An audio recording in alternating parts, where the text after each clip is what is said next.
Assalamualaikum warahmatullahi wabarakatuh. Baiklah, adik-adik, kita akan melanjutkan materi pada hari ini. Ya, materi yang kita bahas pada hari ini adalah penyusunan laporan keuangan konsolidasi setelah akuisisi kepemilikan. Jadi kemarin kita sudah bahas mengenai penyusunan laporan keuangan, bukan laporan ya, penyusunan laporan posisi keuangan sesaat setelah bergabung. Ya, jadi hari ini kita akan menyusun laporan keuangannya. Ya, jadi laporan keuangan ini disusun bisa per semester, bisa bisa per tahun. Ya, oke. Nah, karena yang akan kita susun adalah laporan keuangan konsolidasi, maka yang pasti kertas kerja konsolidasinya itu akan terdiri dari 3 bagian, yaitu laba rugi, ya, bagian laporan laba rugi, kemudian bagian laporan saldo laba, lalu bagian posisi keuangan. Nah, ini adalah bentuk standar dari kertas kerja konsolidasi. Jadi kita udah bahas kemarin ya. Mungkin yang kemarin hanya satu bagian, hanya bagian posisi keuangan. Tapi hari ini kita bahas 3 bagian. Ya, jadi kalau bagian laporan laba rugi yang pasti isinya adalah all akun pendapatan dan beban, karena itu yang akan ada di bagian kelompok laba rugi. Kemudian bagian saldo laba yang pasti isinya adalah saldo laba awal ya ditambah laba bersih tahun berjalan dikurangi dengan dividen sehingga akan menghasilkan saldo laba akhir. Lalu pada bagian laporan posisi keuangan ya. Jadi kalau posisi keuangan berarti isinya adalah item atau akun aset, liabilitas dan ekuitas. Oke. Yang harus diperhatikan adalah hubungan antar 3 laporan ini ya. Jadi laporan laba rugi itu akan menghasilkan laba atau rugi ya, laba bersih atau kerugian. Ya. Nah, laba atau rugi itu akan muncul dalam laporan saldo laba. Jadi kalau dia laba, ya, laba bersih tahun berjalan yang dihasilkan dari perhitungan laporan laba rugi itu akan menambah sebagai penambah saldo laba akhir. Ya, tetapi kebalikannya kalau dia rugi ya, berarti kalau rugi itu akan mengurang saldo laba akhir. Kemudian pada bagian saldo laba akhir, ya pada bagian saldo laba, ya saldo laba akhir yang dihasilkan itu akan muncul sebagai penambah equity pada laporan posisi keuangan. Baiklah, karena yang kita konsolidasikan itu adalah 3 laporan, yang pasti jurnal eliminasi juga akan bertambah ya. Kalau kemarin ya, jurnal eliminasi akan kita buat hanya untuk akun ekuitas pemegang saham dan investasi dalam saham PT Anak. Oke, ini kita udah bahas kemarin ya. Nah, karena yang akan kita konsolidasi laporan 3 bagian berarti akan ada eliminasi untuk pengakuan pendapatan dari anak ya. Jadi ketika anak melakukan kegiatan usahanya, anak akan menghasilkan laba. Nah, dalam posisi bagian induk terhadap anak itu 100%, maka semua laba anak itu akan diakui oleh induk sebagai laba ya, labanya atau pendapatan dari anak perusahaan atau laba dari anak perusahaan. Dan ketika anak membagikan dividen, ya semua dividen ya dalam posisi kepemilikan induk terhadap anak itu 100%, maka semua dividen yang dibagikan oleh anak itu adalah miliknya induk.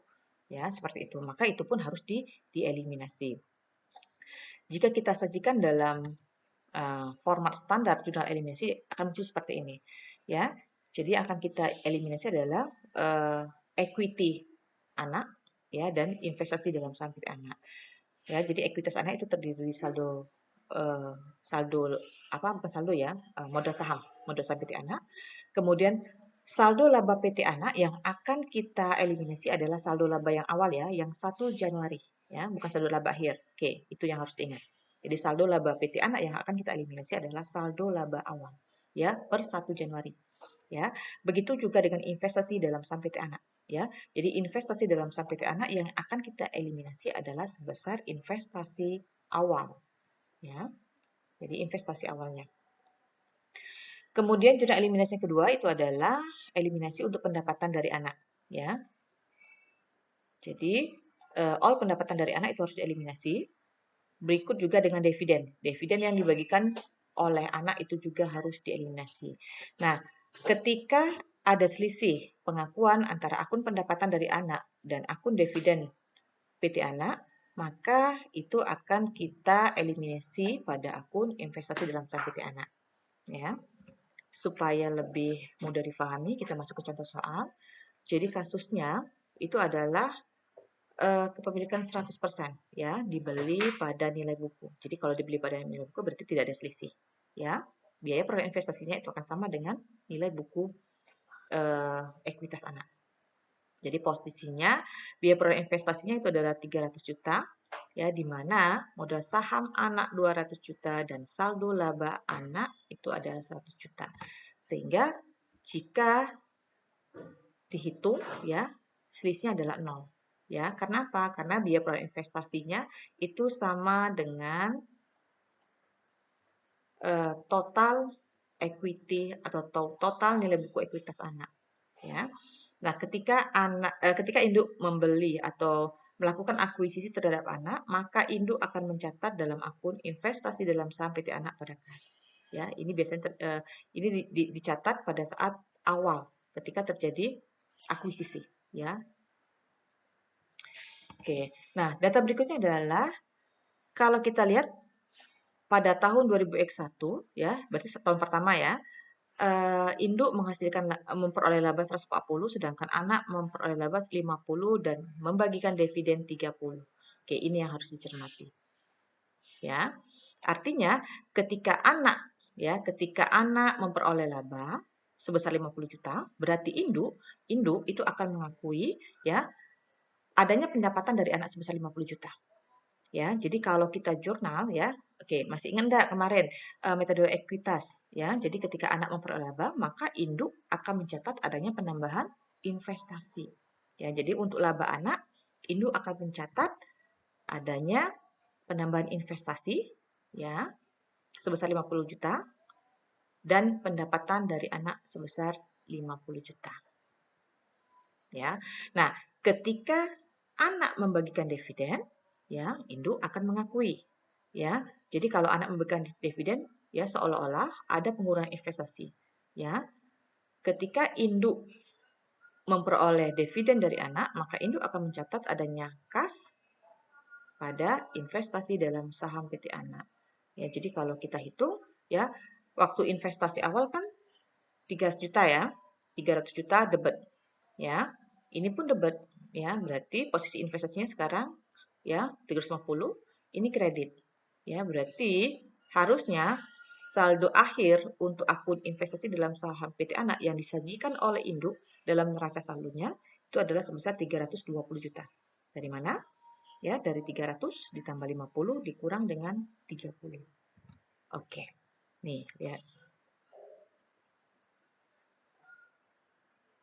Nah, kalau sudah dalam kondisi ini berarti, ya, induk sudah menyajikan akun investasi dalam saham PT Anak itu dengan nilai yang sebenarnya. Ya, berarti sudah oke. Ya, oke nih ya. Kemudian pendapatan dari anak sudah diakui oleh induk sebesar 50 juta. Oke. Nah, jadi dalam posisi seperti ini berarti, ya, karena ini kan datanya sudah disusun sedemikian rupa, ya. Jadi karena datanya sudah siap, sudah disusun berdasarkan 3 bagian, ini langsung kita pindahkan dalam kita masukkan dalam kolom neraca saldo, ya, dalam kertas kerja konsolidasi baik itu untuk induk maupun untuk anak, ya, tinggal pindahkan saja. Ya, ini induknya, ini anaknya. Oke.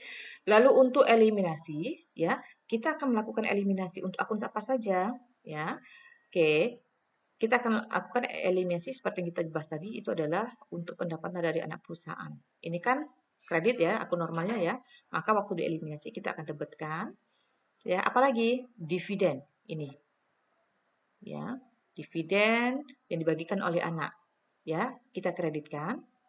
Akun kontranya apa? Akun kontranya adalah investasi dalam saham PT Anak. Ya, jadi kalau pendapatan anak debit 50, ya, dividen kredit 30, berarti investasi dalam saham PT Anaknya itu adalah sebesar 20. Itu yang pertama. Yang kedua, apalagi yang akan kita eliminasi?